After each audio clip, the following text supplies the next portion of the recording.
Today I'd like to start out a little bit different with this study. I would like for each of us to close our eyes and imagine ourselves in a prison cell. All you have around you is the bed, if you call it that. You have a toilet and a sink, and you have bars all around you. Now there's two things you can do. You could be the prisoner and sit there and bemoan the fact that you're a prisoner.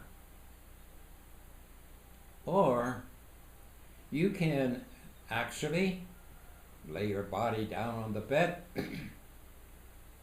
and then spiritually see yourself in Hawaii on the beach. Feel the water coming up on your feet. Hear the seabirds squawking. You feel the sun. You feel the peace. You don't feel like a prisoner at all. You are free. Though your body is still on the bed, you are actually free. Leonardo wants to start out with something like this.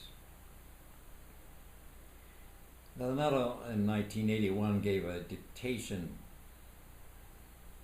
that is recorded in volume 24, number 55 of the Pearls of Wisdom for those who would like to do more study on it, in which he starts out by saying, you need to break the barriers of time and space. Well, that very first sentence has so much to do with our everyday lives. We get up in the morning, we have to get to work, we look at our watch, we jump into our car, we drive hard to get to work on time. Time and space. It is an unreality because there is no such thing as time and space. But man has created it in order for him to be prompt to work at time, right? He continues, who has compartmentalized you? Who has told you that you can only do certain things?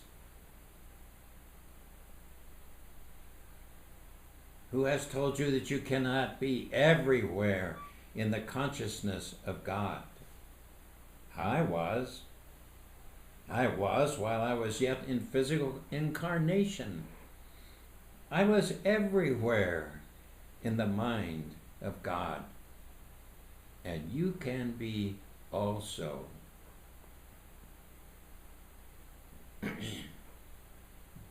See, it's a matter of consciousness. The prisoner can sit there and bemoan and be the prisoner, or he can be totally free, leaving his body and going and do things all around the planet. Then Arnold says more diligence, more striving is needed. He said, walk the path of sainthood. Have you ever thought of yourself as a saint? That's a different consciousness than most of us usually carry. A saint. What is it like to be a saint? What was it like for those who we consider saints? Have you ever tried to live the life that Jesus lived? That John the Baptist lived? That Peter lived? Etc. He said, I walked it, and I have never regretted it. Lifetime after lifetime, the sacrifices were nothing compared to the great gifts of God. gifts of wonder, perception, wisdom, graces, compensations for being a member of the Great White Brotherhood on earth. You see, how many times today so far have you thought about the angels who are around you? How many times have you thought about God and your relationship with Him, and that your path? This is very, very important for us to see. If we're going to be a saint, we have to live the life of a saint, and a saint usually is very much aware of the presence, not only of the Father, but of angels around him. He communes with them. His attitude is always one of worship, even when he's speaking in a business situation. He said, by my causal body, you can walk in my footsteps. You can wear my mantle. And you can have the experiences which my soul had. But you have to want it more than you want the indulgences, the indulgences of self and your self-concerns and all of your projects and plans that take up both time and eternity and leave you with neither for the fruition of life. You have to want God, as they say, more than a drowning man wants air. You have to want God and the Guru more and more, because the temptations of life will be there. Like death and taxes, the only thing sure in life is that temptation will be there. And what you must ratify is that you in God will be there to meet them. You celebrate Lancelot. I am not satisfied. The only celebration of Lancelot is that you become the knight, and you become deft in the wielding of the sword, even the sword Excalibur that can be passed to you by El Moria when you have passed certain initiations with your own sword as the science of the word, and therefore have that very special initiation of the king unto the knight. Dealing then the death blows to unreality in the mind, in the feelings, in the physical plane, this must become the celebration of Lancelot. As I have said before, this is not a joke. And many men make light of the era of Camelot. They do not realize the intensity of the initiations that we had then, and that are here again in this hour. I would see the sword and the pen become one, so that the flow of the word from heart and head and hand does converge at the point of error to unhorse the fallen ones, to unseat the scornful, the haughty, the proud, and the instate, and the proud, and to instate the little child, the child of the heart that is without guile, the child within each and every one of you is the holy innocence that is never without the inner sense of God through the 5 secret rays. These must be pursued as 5 wavelengths, as 5 notes on the piano. And in this dictation, he had a piano available, and he had them play the 5 black notes or keys. You know, you have your white keys and your black keys, and your black keys are halfway in between the 2 white keys. He said then you learn to discern the difference between the white keys and the black keys. You hear it, you feel it. He said become sensitive then to gradations of consciousness. For the secret rays are between the 7 rays. Makes sense, doesn't it? Now we understand a little bit more about the secret rays. They are in between the 7 rays. Gradations in consciousness, blendings, and then they entered into the white fire core of the blending of the flames. The secret rays, when meditated upon, give you heightened sensitivity. 5 physical senses cannot in any way give you the full experience of God. Those 5 senses, so called, are in actuality apertures for infinite awareness, leading to the perception, the feeling, the penetration of the very nuances of God's consciousness by degree. And this soul sensitivity is centered in the seat of the soul chakra. Would you feel the cosmic rays of the stars? Would you know the vibration of Sirius? You can. I say you can if you will. But love must purge you of grossness, of cruelty in the spoken word.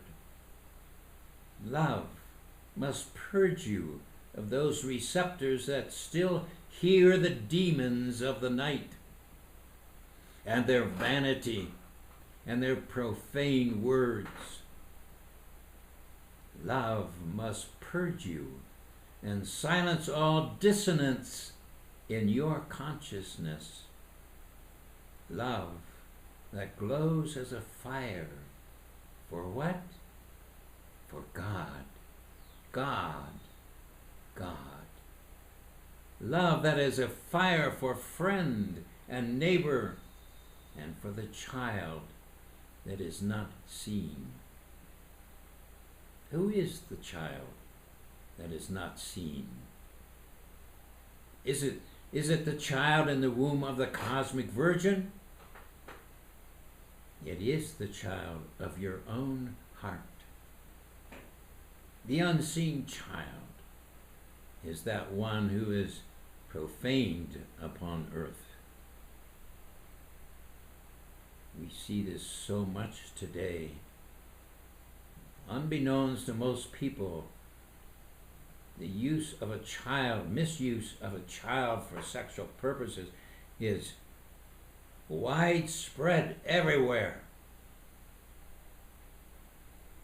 It's a misuse. It's profane. Therefore, let the child appear. Let the child appear within you as perfect love. You can know all things. God has never withheld from any of his sons his perfect wisdom and his perfect love. You can aspire to become sages upon earth, teachers of wisdom, but only by love. He says, deliver me from the brittleness of those who memorize the word without the heart of devotion. This is the danger of intellectualism. Oh, we have people who can quote the teachings and quote the Bible and quote all kinds of people. but have no feeling and no sense of that oneness with the Father. He said, deliver me then from those who take the ocean of God's love to the depths of psychic thraldom and the entertainment of phenomena. Deliver me then from those who are more interested in doctrine and dogma than in the plight of the soul itself. And this we have to really watch so that we don't force our beliefs on somebody else, saying the only way you can be saved is by doing this and this and this and this. No, we must be more aware of the soul and be flexible how it's growing. How we love the flame of love bursting for joy in your heart, and as love for one another. Blessed hearts of peace, open now and let God release through you his perfect love. Then will you be my disciples indeed. How can you sow the seeds of my word unless you wrap them in the swaddling garment of love? The seeds cannot grow unless they be enfolded in love, enfolded in the name of the Father, the Son, and the Holy Spirit, sealed in the cosmic cross of white fire by the angels of the ruby ray, sealed in the light of Alpha and Omega, in the body and blood of Christ. Yes, seeds of my heart and wisdom, seeds of my discipline must be enfolded in love when you pass them to another and sow them in the soul consciousness. Let us realize then that in this hour there is the opportunity for geometry, for a great magnitude of the multiplication of God's consciousness in the earth through you. And the dispensation comes forth from Alpha and Omega through my causal body to you, excuse me, and to your twin flame. If you will establish the tie in this hour, the dispensation to multiply and break the bread of life through holiness, through communication, as conversation, as the writings of your heart, and as the sendings of your soul of the sacred fire to a waiting world. Yes, beloved hearts, the sense of limitation and the pendulum of eternity's clock. When you hear the pendulum, hear then the swinging of Alpha and Omega to and fro, and not the segmenting of your life into the limitations of time and space. You know, that's very important to understand. You have people who are tremendously busy, but they're always relaxed and never get it sharp. They just flow with life, and then so much just keeps happening and happening and happening. And then there are others who get so uptight when they are busy that they can't stand interruptions or people needing to talk to them, etc. This is what he's talking about here. Let the swinging of the pendulum and the chiming of the great bell in the cathedral of the Lord Christ remind you that you are indeed in eternity, and that you have, so to speak, a sphere of eternity to unwind here below, and that all that prevents you from unwinding it now is your own sense of limitation. Have you thought about this? Have you thought this You are an eternal being. You've been around for millions of years. You have reincarnated, they say, probably several thousand times. You are eternal. You are in eternity. So what does that say when you when you really see and feel and sense this eternal oneness? What does that say about us getting so uptight when we're late to something instead of flowing with it?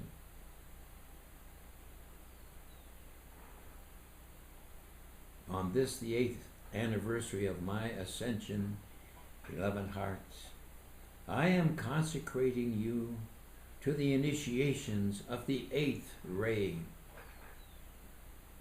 I am consecrating you to a geometric and spherical expansion of my heart, to a mighty work of the ages.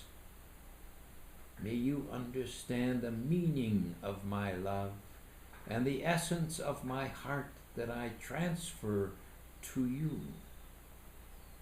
All of those things which must be subdued in character, in plan, and in infinitude can be so if you will it so.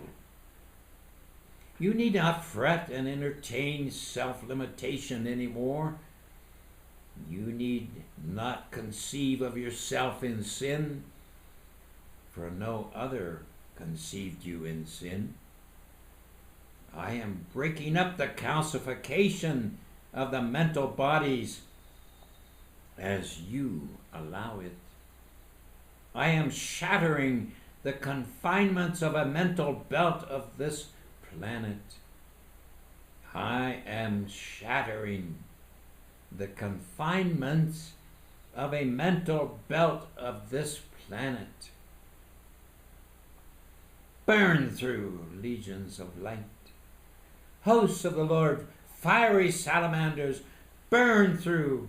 Shatter then the pall of death over the minds of God's people.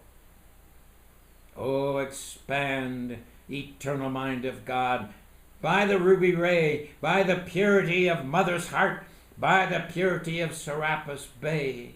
Expand, O mind of God, within these souls. Expand, O hearts of fire with threefold light.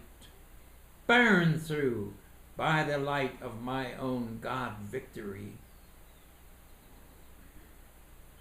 To whom else shall I bestow it? Where else shall I go but here to anoint you with the holy oil of victory? I would read to you the words of my own Master, dictated to my beloved earlier in this century, from the leaves of Moria's garden. I have already told you about the inner understanding of languages. Write down this legend. It was once proclaimed that a certain high priestess could understand any language through the inner consciousness, and wonderful results followed. Envoys from far-off worlds spoke to her in their own language, and she understood them. Thus there was created a legend about the eternal language. But crowds of people wished to be convinced about it. Many foreigners were brought forward, and the priestess was led down from the 8th floor in spite of her protests. But nothing was manifested for the people, and the strangers reiterated in vain their speeches. Thus was ruined one of the best possibilities. Yet it would be possible to put this into practice by studying the quality of the aura, because the aura is bridge to both bliss and contagion. The ability to understand even one's own native tongue depends not upon ear, but upon the contact with other centers through the aura. Therefore, it is better to say, I have understood, than to say, I have heard. Very important note. We don't understand sometimes.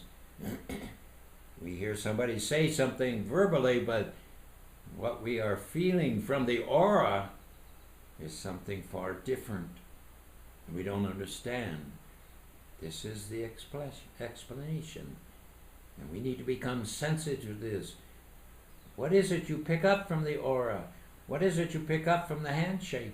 What is it you pick up from the hearing? It's all put down together. Therefore, as to the question of aura, its color is not so important as is its inner intensity. By way of this legend, I bring to you the most necessary discussion of the office of the messenger and of my own beloved, whose vehicles serve me well. But the aura as the bridge, there is both bliss and contagion. The messenger as the mother occupies the 8th floor. Beyond the 7 rays, the plane of the 8th ray is the plane of bliss. At that point of bliss and of communion, the words of the Ascended Masters are spoken through the cosmic Christ to her heart and translated from many languages of angels and of the Spirit of God. Descending then to the crowds at the lower level, the ground floor that is beneath even the 7 rays, the aura of the messenger, that is both the sending and the receiving station, no longer is in bliss, is sensitized to the auras of the mass consciousness as well as to the untransmuted auras of devotees on the path of life. This contagion then becomes a most necessary preoccupation, for while there is contagion of the aura, that is, the encroachment upon the aura, there must be intense attention upon the aura by the messenger for the transmutation of that which is the contagion of the human consciousness, lest it defile the Holy of Holies, and upon her entering once again the 8th floor, bring contamination to that level. You have seen her if you've been to the conferences. You have seen her come in to do the spiritual work that she had to do. It was very interesting. I was part of her bodyguard on the tour, some of the first tours. And our instruction was, when she would come in to sit down, no one was to come up to shake her hand. It's amazing. People were looking forward to meeting her, and as soon as she walked in and sat down on the platform, some people would get up and go up on the platform and shake her hand, and thus take her out of that high attunement with whoever was dictating. And so our instruction was that we would watch, and if somebody got up and started toward the platform, we would get up and interrupt that path. This is very important. How can you be on the 8th level and at the same time dealing with the problems of people? It's not something that's very easy. He said, thus, my beloved, it is necessary to understand in this year and in this celebration that it is indeed possible to ruin one of the best possibilities. the possibility of having the messenger for the purpose of being the messenger, the possibility of having the messenger for being the conductor of light and healing and teaching. And if you went to very many conferences, you'll probably remember that as certain things happened in the congregation that would interrupt her high tuning, it was all done, and she would let us go because didn't finish the dictation because somebody pulled her out of that attunement. And you probably have experienced that within yourself, where you really had something that you wanted to share with somebody, but an interruption interrupted it and you couldn't follow through. It's very important to understand what he's talking about here. He said, "Thus, beloved, it is necessary to understand in this year and in this celebration that it is indeed possible to ruin one of the best possibilities, the possibility of having the messenger for the purpose of being a messenger, and the possibility of having the messenger for being a conductor of light and healing and teaching." He said, "Of late, then, we are most aware of the necessity of the messengers tending to the administration of this activity and to the personal needs of chelas throughout the earth who require counseling, understanding, clearances, and invocations." When you saw the messenger, you probably were the same way I was. I would like to sit down and talk with her. If I could only meet her on the way, if she could just say a few words in my situation.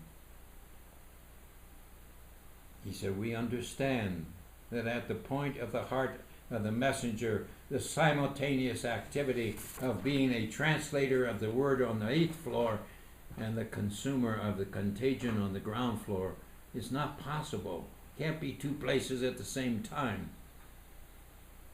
There is not the possibility for the simultaneous activity except the messenger turn over to me," that's our Lanello, "and the cosmic Christ, the ministering to the flock on the ground floor.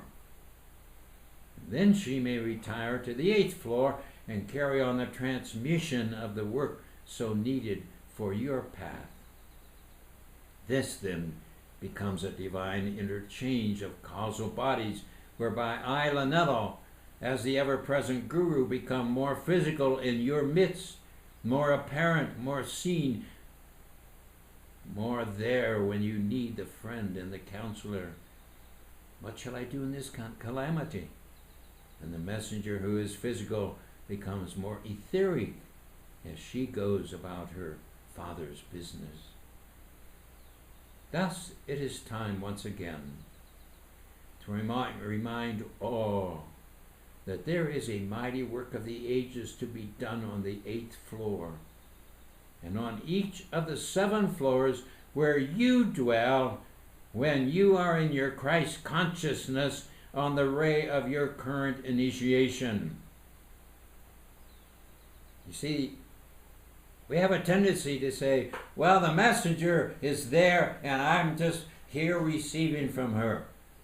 No, each of us are on our own progressive move toward that 8th level. So we are on one of the other levels, and we need to understand our office on that level. He said, you have positions on one or more floors, offices that you fulfill. And in that level of the Christ consciousness, you are upholding the very possibility, the very best possibility for there even to exist the 8th floor and the integration of the Word. Thus you all have the experience of being called to the ground floor, away from the planes of the 7 rays of your own ordered service. And you understand that which calls in the crowds who demand proof of the law and the teaching is always human questioning, doubt and fear, records of sin, disease, and death. You heard that in the scripture lesson. That's why I had them read so long. It was 50-some verses, just to show you time and time and time again how the consciousness of the crowds, and especially of the Jewish officials, was always questioning. No matter how much he healed, no matter how much he worked, no matter what he did, there's always that questioning. He said all of them encased in a consciousness of time and space, all of them wrapped in the parenthesis of this very time and space, which is unreality. Thus, unreality wraps time and space, and in the midst of it, there comes the endless stream of the human questionings. Questioning of God. Will he or will he not help me? Will he or will he not save my marriage, or save my family, save my job, save my finances, deliver me from the oppressor in my business, resolve my own incompleteness? Will he or will he not? Fear is the absence of God and the aloneness on the path. Doubt that I am the ever-present guru to assist you in attunement with your own Christ mind for every healing and teaching and every decision that you must make.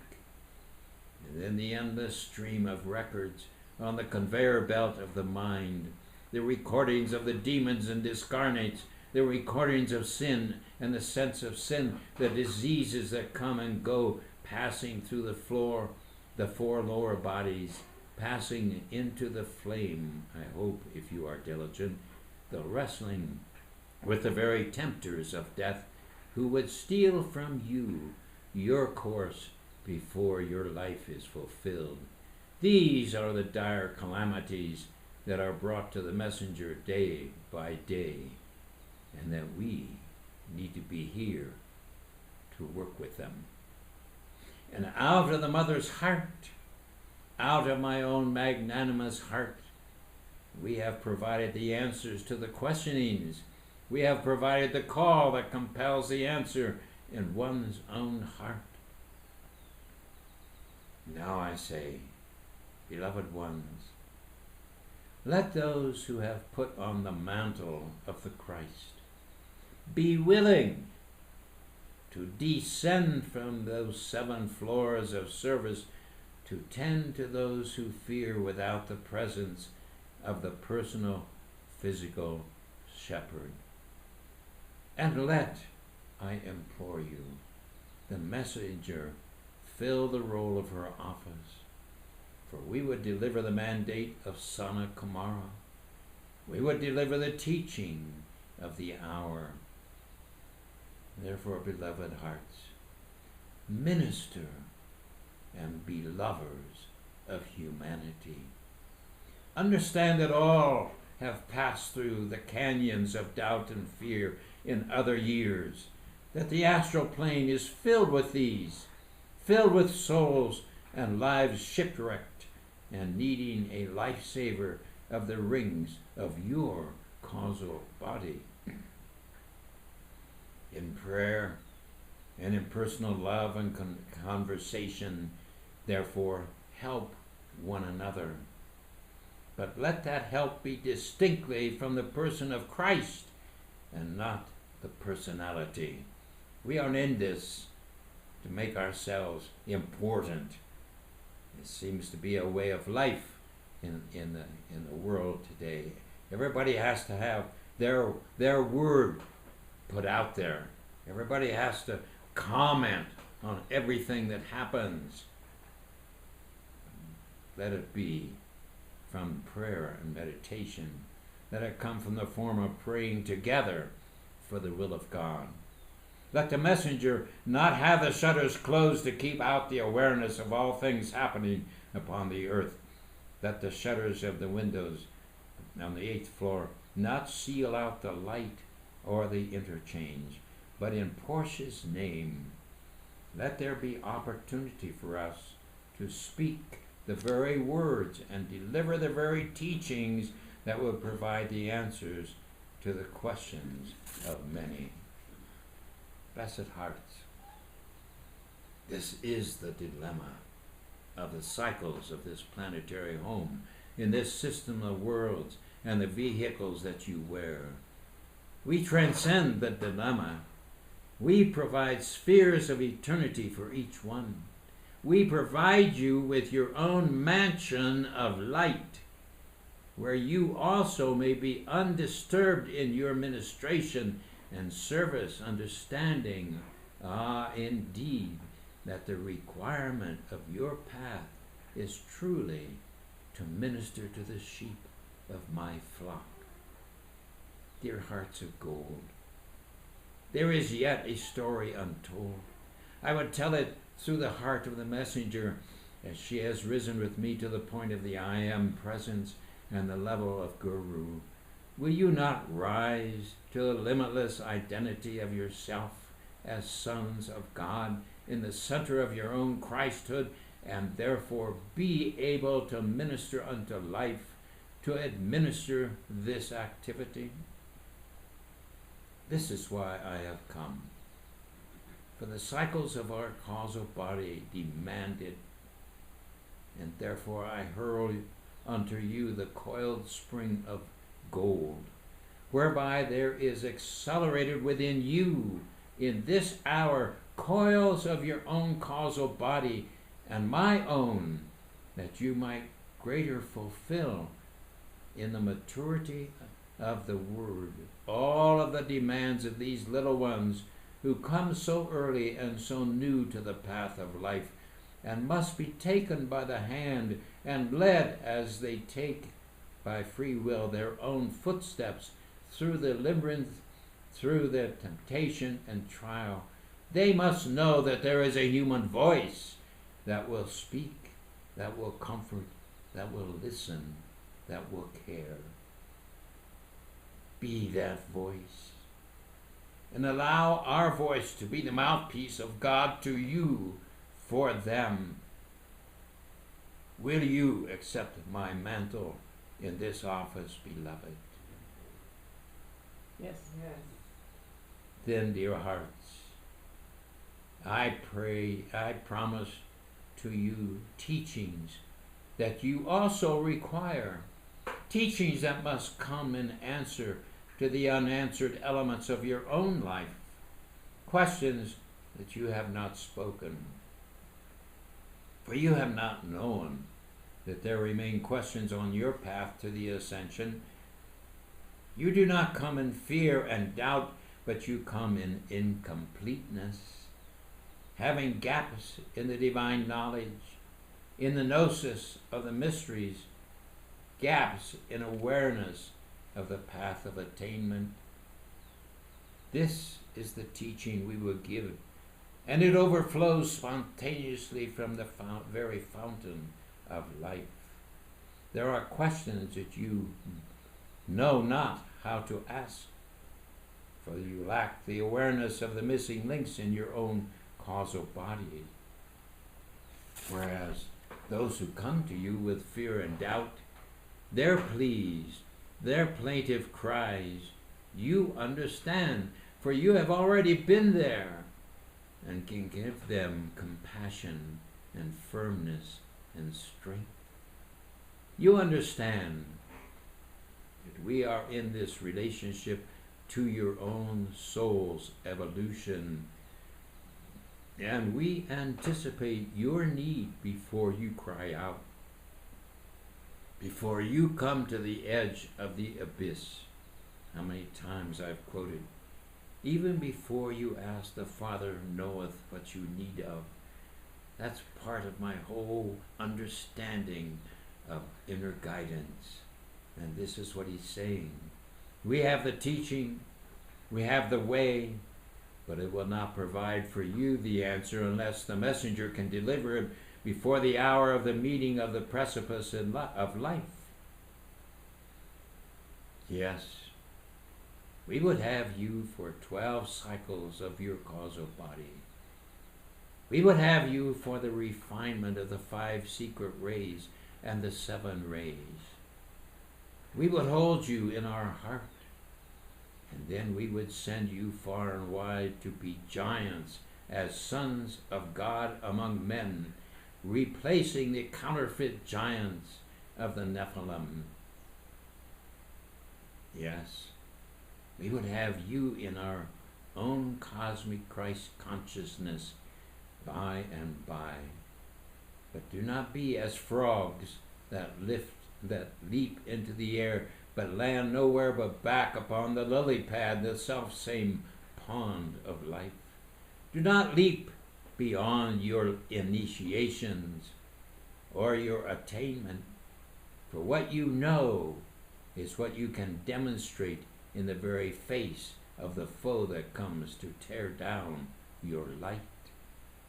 In the silence of your heart, in the love of friends and community, you may demonstrate the path, but can you demonstrate it in the very teeth of the oppressors of my people?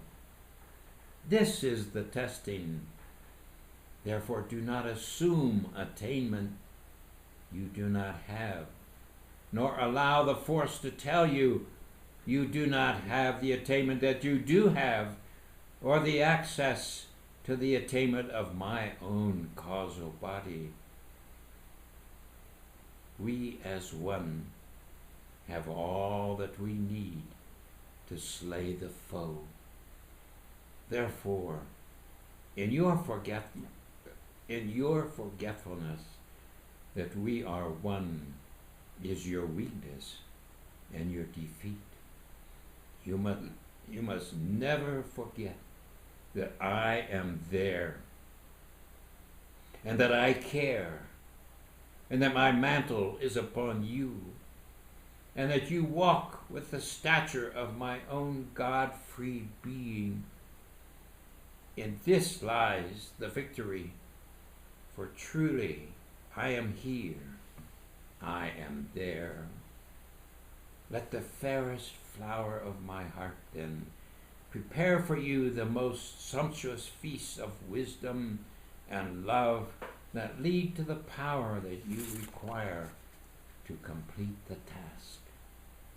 Hearts of gold, it is the power of God that we would transfer to you once you have learned how not to transfer it to the fallen ones.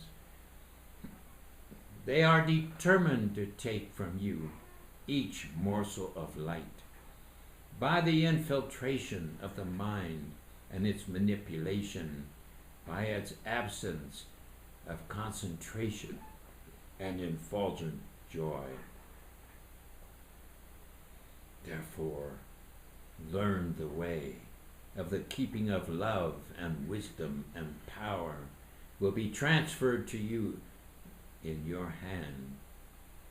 Until it is so, remember the image of myself as described to you this night, and remember the symbol of the shepherd's crook.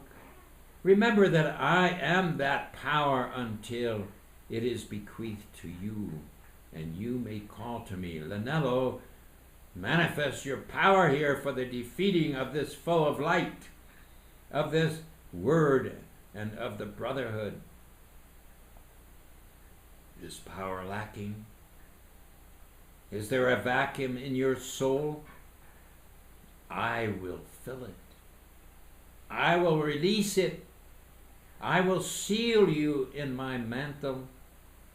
But I cannot transfer to you the authority for that power or its use until you demonstrate unquestionably your own nobility, your own integrity, your own honor, your ability to meet every trial and test and temptation.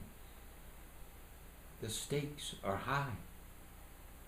We cannot afford to have our power put in the hand of a Nephilim by your human sympathy, your ignorance, your naivete, or your flirtations, temporary though they may be, with the world and its condition and of consciousness. Therefore, demonstrate the path of sainthood with Serapis Bey, and I would add, and the seraphim that are all around us, and see what the power of God upon earth in this age.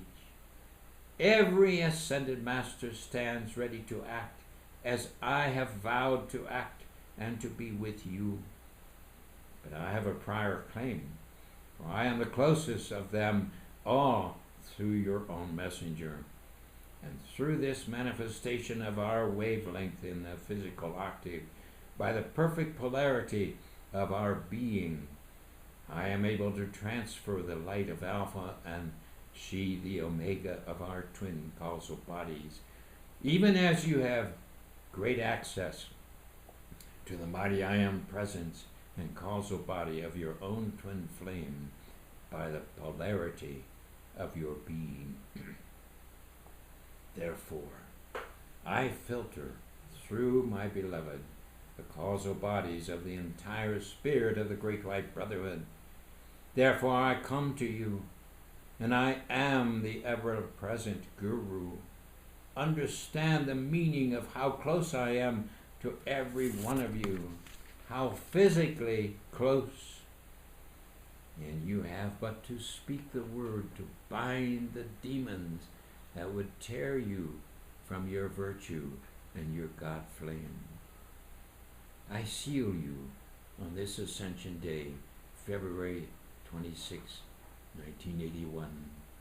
I seal you in the heart of the eighth ray, and I say, occupy till I come the positions of Christhood in the 7 stories of my causal body, and let none be so high or mighty that they cannot descend the stairs of my own Christ consciousness to tend the beggar at the gate, the littlest child or ragamuffin, or one in need, or one who is so burdened as to appear unworthy. No, indeed, there are none who are unworthy, lest they make themselves unworthy after they have heard the preachment of the word, the delivery of the teaching. You cannot prejudge unworthiness, no matter how blatant the face of unworthiness may appear. Preach the word. Deliver the fire of St. Stephen. Let them react, and by their reactions prove their unworthiness, and then shake the dust from your shoes and be gone. Remember this: no one is unworthy until proven unworthy. Therefore preach the word to the righteous and the unrighteous, and call upon me to roar as the roaring lion that truly is one with the Lamb. For I will roar, and let them roar. They will see what I have in store. Let the meek and the humble Chela open his mouth, and let the light be spoken. Let it be accepted or rejected. Let the consequences be mine, as I give them unto my Lord and my God, my Lord El Moria, my God, the mighty I Am presence in the heart of all life. By the secret rays of my hands, O mighty cosmos, teach all upon earth. Let the sendings of sacred fire from my heart be then the contact with the hearts of gold and with the betrayers of the word. Let the secret rays of our heart be for love that raises up, and for judgment that casts down.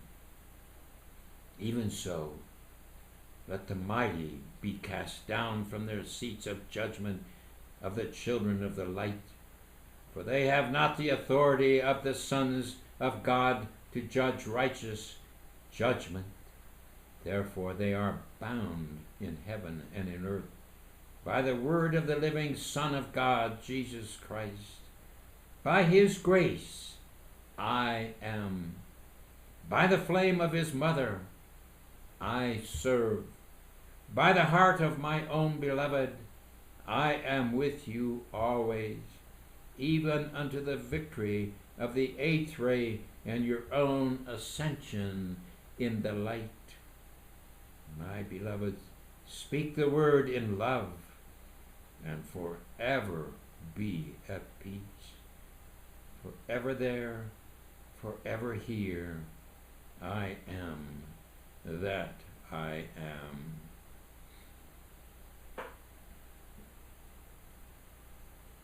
Oh, beloved Anello, let this most holy word transfer us into the higher realms of the seven rays. Let it be that we become totally convinced of our own office in the seven rays, and commit ourselves, as you have consecrated us, to minister to the child at the gate, to the one who is lost, who is discouraged and needing a human voice. Let us be that voice, for we accept your mantle this day. Oh, my beloved Anello, thank you, thank you, thank you.